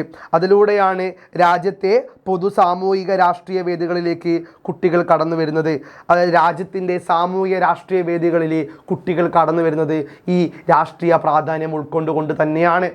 കുട്ടികൾക്കിടയിൽ സ്വാതന്ത്ര്യ സമരബോധം വേണമെന്ന വലിയ തിരിച്ചറിവിലൂടെയാണ് ഈ പാഠഭാഗം കടന്നു പോകുന്നത്. സ്വാതന്ത്ര്യ സമരബോധം കുട്ടികൾക്കുള്ളിലും കടന്നു വന്നു എന്നാണ് ഇതിൻ്റെ ആസ്വാദന കുറിപ്പിൽ എൻ്റെ മക്കൾ എഴുതേണ്ടത്. വിദ്യാഭ്യാസ സംവിധാനങ്ങൾ നിരപരാധിയായ രൂപത്തിൽ മുന്നോട്ടു പോകുന്നതിനിടയിൽ രാജ്യത്തെ സ്വാതന്ത്ര്യ സമരത്തിൻ്റെ വലിയ ശബ്ദമുയരുന്നു. അല്ലേ, സ്വാതന്ത്ര്യ സമരത്തിൻ്റെ വലിയ ശബ്ദമുയരുകയാണ് രാജ്യത്തിൽ. വിദ്യാർത്ഥികളിൽ ദേശസ്നേഹം ഒളിച്ചിരിക്കുകയാണ്. ഓരോ വിദ്യാർത്ഥികൾക്കിടയിലും ദേശസ്നേഹമുണ്ട്. അതിനെ പുറത്തെടുക്കാൻ അധ്യാപകനും വിദ്യാർത്ഥികൾക്ക് സാധിക്കണം. പക്ഷേ ഇവിടെ അധ്യാപകൻ അതിനെ നിരുത്സാഹപ്പെടുത്താൻ ശ്രമിക്കുന്നു. പക്ഷേ എന്നാൽ പോലും വിദ്യാർത്ഥികൾ സ്വാതന്ത്ര്യബോധത്തോടു കൂടി പുറത്തേക്ക് വരുന്ന കാഴ്ചയാണ് സുന്ദരികളും സുന്ദരന്മാരും എന്ന് പറയുന്ന ഈ കൃതിയിൽ കാണാൻ സാധിക്കുക. ക്ലാസ്സിൽ ക്ലൈവിനെതിരെ കുഞ്ഞിരാമൻ ചോദിക്കുന്ന ക്ലൈവ് ആ ഒരു ബ്രിട്ടീഷുകാരനാണ്. ക്ലൈവിനെതിരെ കുഞ്ഞിരാമൻ ചോദിക്കുന്ന വാക്കുകൾ അത്തരം വികാരങ്ങൾ പ്രതിബിംബിക്കുന്നു. തങ്ങളെ അടിമയാക്കി വെക്കുന്ന ബ്രിട്ടീഷ് പട്ടാളങ്ങളെ, ബ്രിട്ടീഷ് അധികാരികളെ പോലും ചോദ്യം ചെയ്യുന്ന വിധത്തിലെ കുഞ്ഞിരാമനെ പോലുള്ള വിദ്യാർത്ഥികൾ കടന്നു വരുന്നത് വിദ്യാർത്ഥികൾക്കിടയിലെ സ്വാതന്ത്ര്യ സമരബോധത്തെ എടുത്തു കാണിക്കാൻ ഉപയോഗിക്കുന്നു. എന്നാൽ അധ്യാപകർ ആ വികാരങ്ങൾക്ക് തുറന്ന നിലപാടെടുക്കാൻ തയ്യാറാകുന്നില്ല. അധ്യാപകർ ആ വികാരത്തെ നിരുത്സാഹപ്പെടുത്താനാണ് ശ്രമിക്കുന്നത്. സ്കൂൾ രാഷ്ട്രീയത്തിനുള്ള വേദിയല്ല എന്ന് ചൊല്ലി അവർ മൗനം ദീക്ഷിക്കുന്നു. സ്കൂൾ എന്താണ്? രാഷ്ട്രീയത്തിനുള്ള വേദിയല്ല എന്ന ചൊല്ലിലാണ് അവർ മൗനം പാലിക്കുന്നത്. സ്കൂൾ രാഷ്ട്രീയം പറയാൻ വേണ്ടി ഉപയോഗിക്കാൻ പാടില്ല എന്നാണ് ആര് പറയുന്നത്? ഈ മാഷുമാര്, ഈ അധ്യാപകർ പറയുന്നത്. പക്ഷേ സ്കൂൾ രാഷ്ട്രീയം സംസാരിക്കണം. ചെറിയ രാഷ്ട്രീയങ്ങളിലാണ് സ്കൂൾ സംസാരിച്ചാലാണ് നമുക്ക് സാമൂഹിക ഉത്തരവാദിത്തം ഉണ്ടാകുക എന്ന കാര്യം എൻ്റെ മക്കളെ ചിന്തിച്ച് മനസ്സിലാക്കി വെക്കണം കേട്ടോ. സ്കൂളിനടുത്തുള്ള തുണിക്കടയ്ക്ക് മുമ്പിൽ നടന്ന സത്യാഗ്രഹം പോലീസിൻ്റെ ക്രൂരതയിലേക്കും വിദ്യാർത്ഥികളുടെ ജാഗ്രതയിലേക്കുമായി പാഠഭാഗം അവതരിപ്പിക്കുന്നു. പുറത്തു നടന്ന ആ സമരങ്ങളിൽ ക്ലാസ് മുറികളിലേക്കും കടന്നു വരാൻ തുടങ്ങി. വടക്കൻ നമ്പ്യാർ എന്ന സത്യാഗ്രഹിയെ പോലീസ് ആക്രമിക്കുകയും കയറിയ ജനക്കൂട്ടം ഒന്നും ചെയ്യാതെ നിശബ്ദമായി നിരീക്ഷിക്കുകയും ചെയ്തു. ഇപ്പോൾ വടക്കൻ നമ്പ്യാർ എന്ന് പറയുന്ന സത്യാഗ്രഹിയെ പോലീസുകാർ ആക്രമിച്ചു. പക്ഷേ അദ്ദേഹം തിരിച്ചൊന്നും പ്രവർത്തിക്കാതെ, ആക്രമിക്കാതെ നിശബ്ദനായിരിക്കുകയും ചെയ്യുകയാണ്. എന്നാൽ ഈ മൗനം ഭംഗിയോടെ തകർക്കുന്നത് ഒരു കുട്ടിയാണ്. ഒരു കുട്ടി, കുഞ്ഞിരാമൻ എന്ന് പറയുന്ന കുട്ടി പോയിട്ട് ആ മൗനം തകർക്കുകയാണ്. ആ അടിവാങ്ങിയ വ്യക്തിയെ ആ കുട്ടി വെള്ളത്തോടുകൂടി സമീപിച്ച് ശുശ്രൂഷിക്കുകയാണ് മറ്റു കുട്ടികളും ചേർന്ന്. കുഞ്ഞിരാമൻ എല്ലാവരും ഭയക്കുമ്പോഴും അദ്ദേഹം പാടത്തിലിറങ്ങി രക്തത്തിൽ കിടക്കുന്ന ആ സത്യാഗ്രഹിക്ക് വെള്ളം കൊടുത്തു. എല്ലാവരും ഭയന്നിരിക്കുമ്പോഴും കുഞ്ഞിരാമൻ പോയിട്ട് സത്യാഗ്രഹിക്ക് എന്ത് കൊടുക്കുകയാണ് മക്കളെ? കുടിക്കാൻ വെള്ളം കൊടുക്കുകയാണ്. ഇത് സ്വാതന്ത്ര്യത്തിൻ്റെ അർത്ഥം കുട്ടികളുടെ മനസ്സിൽ ചെറുതായി മുളയ്ക്കുന്നത് കാണിക്കുന്ന മഹത്തരമായ കാഴ്ചയാണ്. സ്വാതന്ത്ര്യത്തിൻ്റെ അർത്ഥം കുട്ടികൾക്കുള്ളിൽ വരുന്ന കാഴ്ച ഇവിടെ നമുക്ക് കാണാൻ സാധിക്കുന്നുണ്ട്. ഞാൻ അയാൾക്ക് വെള്ളം കുടിക്കാൻ കൊടുത്തത് സ്കൗട്ടിൻ്റെ ചുമതലയാണ്. ഞാൻ അയാൾക്ക് വെള്ളം കുടിക്കാൻ കൊടുത്തത് സ്കൗട്ടിൻ്റെ ചുമതലയാണ് സാർ എന്നാണ് പറയുന്നത്. ഒരു സ്കൗട്ടായ വിദ്യാർത്ഥിയുടെ ചുമതലയാണ് ഇവിടെ കാണാൻ സാധിക്കുക. അയാൾക്ക് കുടിക്കാൻ വെള്ളം കൊടുക്കുകയാണ് ഈ വിദ്യാർത്ഥി എന്ന കുഞ്ഞിരാമൻ്റെ വാക്കുകൾ സത്യത്തിൻ്റെ ഭാവനയെ സമർപ്പിതമായി നിലനിർത്തുന്നു. സത്യത്തിൻ്റെ വാക്കുകൾ ഒരു സ്കൗട്ടിൻ്റെ ഒരു ഉത്തരവാദിത്തമാണ്. വിറങ്ങലിച്ച് നിൽക്കുന്ന, സങ്കടത്തിലായിരിക്കുന്ന ആൾക്കാരെ സഹായിക്കുക എന്നത്. സ്കൗട്ടായ കുഞ്ഞിരാമൻ ആ ദുഃഖഭരിതനായ, രക്തത്തിൽ കുളിച്ചു കിടക്കുന്ന ആ വടക്കൻ നമ്പ്യാർ എന്ന് പറയുന്ന സ്വാതന്ത്ര്യ സമരസേനാനിയെ സഹായിക്കുന്നു. ഈ കാവ്യാത്മകമായ പ്രതിനിധീകരണത്തിലൂടെ ഉറൂബ് ഇന്ത്യയുടെ ആധുനിക ചരിത്രത്തിൽ വിദ്യാർത്ഥികളുടെ സാന്നിധ്യവും മനുഷ്യത്വവും ധൈര്യവും ഒരുമിച്ചൊരുക്കുന്ന സന്ദേശം ശക്തമായി അവതരിപ്പിക്കുന്നു. ഇതിലൂടെ വിദ്യാർത്ഥികൾക്കിടയിൽ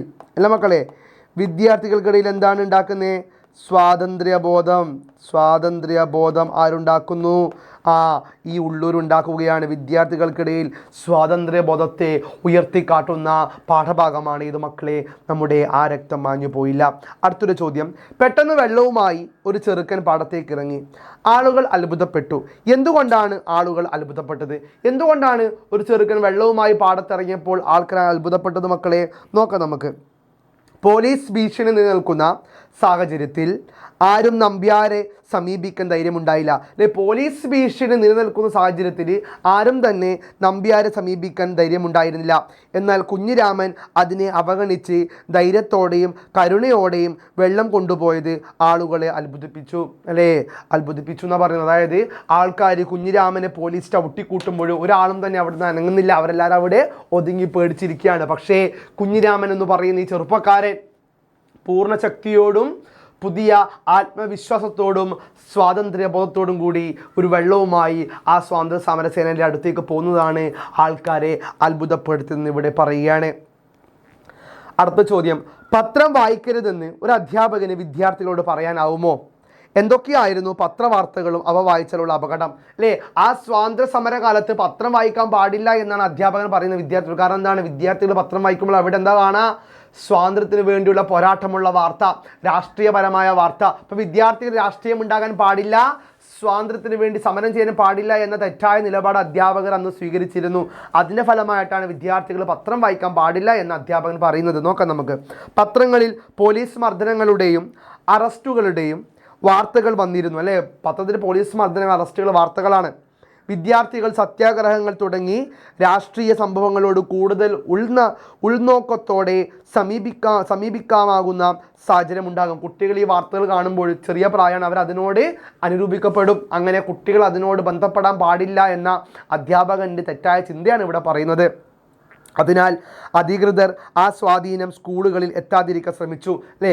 ആ സ്വാധീനം, അതായത് സമരത്തിൻ്റെയും പോരാട്ടത്തിൻ്റെയും സ്വാധീനം കുട്ടികളിൽ ഉണ്ടാകാൻ പാടില്ല എന്നതുകൊണ്ടാണ് അധ്യാപകർ കുട്ടികളോട് പത്രം വായിക്കാൻ പാടില്ല എന്ന് പറയുന്നത്.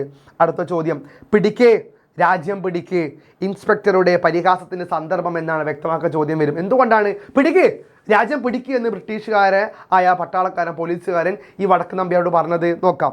വടക്കൻ നമ്പ്യാർ എന്ന സത്യാഗ്രഹിയെ ക്രൂരമായി മർദ്ദിച്ചപ്പോൾ ഇൻസ്പെക്ടർ തല്ലിക്കൊണ്ടിരിക്കെ അവഹേളനമായി ഈ വാക്കുകൾ പറയുന്നു അല്ലേ. ഇൻസ്പെക്ടർ അവഹേളിച്ചുകൊണ്ട് പറയാണ്, എന്താണ് നിൻ്റെ രാജ്യം പിടിക്കടാ, നീ സ്വാതന്ത്ര്യ സമര സേനാനിയാണോ, നിങ്ങൾ അടി തരുമെന്നൊക്കെ പറഞ്ഞ് ബ്രിട്ടീഷുകാര പട്ടാളമായ പോലീസുകാരൻ ഇയാളെ വടക്കൻ നമ്പ്യാരെ പരിഹസിക്കുകയാണ് ഈ വാക്കുകൾ. രാജ്യത്തിന് വേണ്ടി പോരാടുന്നവരെ വഞ്ചനാഭാവത്തോടെ അപഹാസ്യമായി അഭിസംബോധന ചെയ്യുകയാണ് ഇവിടെ. ഇപ്പോൾ രാജ്യത്തിന് വേണ്ടി പോരാടുന്ന ആൾക്കാരെ പരിഹസിക്കാനാണ് ഈ പട്ടാളക്കാരനായ അല്ലെങ്കിൽ പോലീസുകാരൻ ഇത്തരത്തിലുള്ള സംസാരത്തിലൂടെ കടന്നു വന്നതെന്ന് കാണാൻ സാധിക്കും. അടുത്തൊരു ചോദ്യം, എന്നിട്ടും അയാൾ അടി കൊടുക്കാനല്ല കൊള്ളാനാണ് വന്നത്. എന്നിട്ടും എന്നത് എന്ത് സൂചിപ്പിക്കുന്നു? എന്നിട്ടും അഹിംസയെ അല്ലേ.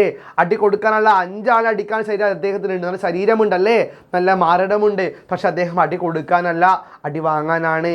അക്രമത്തിലൂടെയല്ല, അഹിംസയിലൂടെയാണ് സ്വാതന്ത്ര്യം നേടിയെടുക്കുന്നത്. വലിയ ആശയം ഇദ്ദേഹം കാണിച്ചിരിക്കുകയാണ്. നമ്പ്യാരിൻ്റെ ശരീര സൗന്ദര്യവും ശാരീരിക ശക്തിയും കാണുമ്പോൾ ആരും ആൾ പൊരുതാൻ എത്തിവയെന്ന് കരുതും അല്ലേ. ആരും ഇദ്ദേഹം അടിയാക്കി എത്തിയെന്ന് വിചാരിക്കും നമ്പ്യാരെ കാണുമ്പോൾ. പക്ഷേ അദ്ദേഹം പൊരുതാനല്ല, അദ്ദേഹം ശക്തിയോടെ പൊരുതാനല്ല വന്നത്, മറിച്ച് എന്താണ്, മർദ്ദനം സഹിക്കാനാണ് വന്നത്. മർദ്ദനം സഹിക്കാൻ വേണ്ടിയാണ് ആര് വരുന്നത്? ആരാണ് മർദ്ദനം സഹിക്കാൻ വരുന്ന മക്കളെ? നമ്മുടെ വടക്കൻ നമ്പ്യാർ എന്ന സഹിക്കാനാണ് വന്നത് എന്ന അവബോധമാണ് എന്നിട്ടും എന്ന പദം കൊണ്ട് വ്യക്തമാകുന്നത്. ഇത് ആ വ്യക്തിയുടെ ആത്മീക മഹത്വം പ്രകാശിപ്പിക്കുന്നു. ആത്മീയ മഹത്വം അദ്ദേഹം ഒരു പ്രശ്നമാക്കി വിജയിച്ച് സ്വാതന്ത്ര്യം നേടാനല്ല വന്നത്, മറിച്ച് എല്ലാം സഹിച്ചുകൊണ്ട് സ്വാതന്ത്ര്യം നേടിയെടുക്കാൻ വേണ്ടി വന്ന വ്യക്തിയാണ് ആര്? നമ്മുടെ വടക്കൻ നമ്പ്യാർ എന്ന് പറയുന്നത്. അഹിംസയിലൂടെ സമാധാനത്തിലൂടെ സ്വാതന്ത്ര്യം നേടാൻ വേണ്ടി വന്ന വ്യക്തിയാണ് അദ്ദേഹം. കുട്ടി പേന തിരിച്ചു വെച്ചിട്ട് ഇത് എൻ്റെ അല്ലെന്ന് പറയുന്നതിലെ അവൻ്റെ അവകാശബോധം എപ്രകാരം വ്യക്തമാകുന്നു? അതായത് ഇതൊരു പൊതുവായ ചോദ്യമാണ്. കുട്ടി പേന തിരിച്ചു വെച്ചു എന്ന് പറയുമ്പോൾ അവൻ്റെ അല്ല എന്ന് പറയുമ്പോൾ ഇവിടെ സ്വാതന്ത്ര്യം ഇല്ലാതാകുന്നു, അവകാശബോധം അസ്ഥിരതയും കുട്ടിത്തത്തിൻ്റെ ആന്തരിക ഭീതിയും ഇല്ലാതാകുന്നു. അതായത് എൻ്റെ അല്ല എന്ന് പറയുമ്പോൾ അവകാശബോധം ഇല്ലാതാകുന്നു എന്ന് പറയുന്നു, അസ്ഥിരതയും കുട്ടിത്തത്തിൻ്റെ ആന്തരിക ഭീതിയും പ്രകടമാകുന്നു എന്ന് പറയുന്നത് പൊതുവായ ചോദ്യം ചിലപ്പോൾ വന്നിട്ട് എഴുതണം കേട്ടോ ഇത്തരത്തിൽ.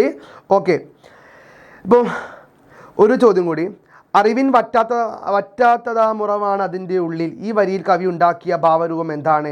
അതായത് ഇത് പുറമേ നിന്ന് വരുന്ന ഒരു എക്സ്ട്രാ വരുന്നൊരു ചോദ്യമായിരിക്കും. അതായത് അറിവിൻ വറ്റാത്തതാമുറവാണ് അതിൻ്റെ ഉള്ളിൽ. ഈ പാഠഭാഗത്ത് നിന്നല്ല പുറത്തുനിന്ന് ചോദ്യം വരാം. ഇവിടെ പേനയെ വെറും എഴുത്തുപകരണമല്ല, അറിവിൻ്റെ നിരന്തര പ്രവാഹത്തിനുള്ള മാർഗമെന്നതായാണ് കവി അവതരിപ്പിക്കുന്നത്. അത്തരത്തിൽ നമ്മുടെ ജീവിതത്തിൽ ഒരുപാട് കാര്യങ്ങൾ നമ്മൾ ചെയ്തെടുക്കേണ്ടതായിട്ടുണ്ട്. അത്തരത്തിൽ നമ്മൾ ഈ ഒരു പാഠം പഠിക്കുമ്പോൾ ഈ പാഠത്തിനപ്പുറം തന്നെ മറ്റു പല കാര്യങ്ങൾ നമ്മൾ ചെയ്യേണ്ടതായിട്ടുണ്ട്. ജീവിതത്തിൽ പല മേഖല നമ്മൾ എത്തിയാലും പല അവസ്ഥകൾ ഏറ്റുവാങ്ങിയാലും നമ്മളിൽ നിന്നും ഒരുപാട് കാര്യങ്ങൾ മറ്റുള്ളവർ പ്രതീക്ഷിക്കും അല്ലേ. നമ്മുടെ ജീവിതത്തിൽ ഒരുപാട് സങ്കടത്തിലൂടെ കടന്നു പോകുമ്പോൾ നമ്മളെ ആവശ്യമുള്ള ആൾക്കാർ നമ്മുടെ ചുറ്റുമുണ്ടെന്ന കാര്യം നമ്മൾ മനസ്സിലാക്കണം. സ്വാതന്ത്ര്യത്തിന് വേണ്ടി നമ്മൾ പെരുമാറണം, പോരാടണം. ഈ ചാപ്റ്റർ പഠിക്കുമ്പോൾ ഉള്ളൂരെ സുന്ദരികളും സുന്ദരന്മാരും എന്ന് പറയുന്ന ഈ ചാപ്റ്ററിൽ കൃത്യമായി പറയുന്ന കാര്യം ഇതുതന്നെയാണ്. ഇവിടെ കുഞ്ഞിരാമൻ എന്ന് പറയുന്ന ഈ ഒരു കുട്ടി സ്വാതന്ത്ര്യത്തിന് വേണ്ടി ശബ്ദമുയർത്തുന്നു.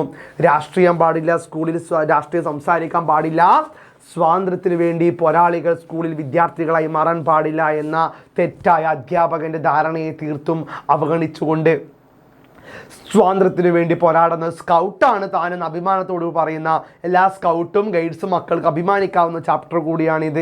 അത്തരത്തിലെ നമ്മുടെ ജീവിതത്തിലെ സ്വാതന്ത്ര്യത്തിന് വലിയ വിലയുണ്ടെന്നും അതിലൂടെ നമ്മൾ ഒരുപാട് കാര്യങ്ങൾ നേടിയെടുക്കേണ്ടതായിട്ടുണ്ടെന്ന് വ്യക്തമാക്കുന്ന ചാപ്റ്ററാണ് നമ്മൾ പഠിച്ച ആ രക്തം മാഞ്ഞു പോയില്ല. അപ്പം മനസ്സിലാക്കേണ്ട കാര്യം, ഈ പാഠഭാഗം ഉപന്യാസം ചോദിക്കാം, ആസ്വാദനക്കുറിപ്പ് ചോദിക്കാം, വരികൾ തന്നിട്ട് ആശയം ചോദിക്കാം, കുഞ്ഞിരാമൻ കഥാപാത്ര നിരൂപണം ചോദിക്കാം അല്ലേ, വടക്കൻ നമ്പ്യാർ എന്ന് പറയുന്ന ചെറുപ്പക്കാരനെ നല്ല ആരോഗ്യമുണ്ടായിട്ടും അദ്ദേഹം 5 പേരെ അടിച്ചിടാൻ പറ്റിയ ശരീരമുണ്ടായിട്ടും അദ്ദേഹം ആരെയും അടിച്ച് തോൽപ്പിക്കാനല്ല വന്നത്, മറിച്ച് അഹിംസയിലൂടെ വിജയം നേടിയെടുക്കാനാണ്. അതുകൊണ്ട് പ്രിയപ്പെട്ട മക്കളെ, നിങ്ങൾ ഈ പാഠം പഠിക്കുമ്പോൾ നിങ്ങൾക്ക് സ്വാതന്ത്ര്യ സമര ബോധമുണ്ടാകണം. നമ്മുടെ പൂർവികർ നമുക്ക് വേണ്ടി സ്വാതന്ത്ര്യം നേടിത്തന്നതിൻ്റെ വലിയ ചരിത്രങ്ങൾ നിങ്ങൾ അറിഞ്ഞിരിക്കണം. അങ്ങനെ നമ്മൾക്കുള്ളിലും ഒരു സ്വാതന്ത്ര്യ ബോധത്തോടു കൂടി വളരാനുള്ള വലിയ ഒരു മനസ്സുണ്ടാകണമെന്ന് ഓർപ്പിക്കുന്ന ഉറൂബിൻ്റെ സുന്ദരമായ ചാപ്റ്ററാണ് ആ രക്തം മാഞ്ഞു പോയില്ല. എല്ലാവരും ഉഷാറായി പഠിക്കുക, നല്ല മാർക്ക് വാങ്ങി. It's me Jobin from examiner. By.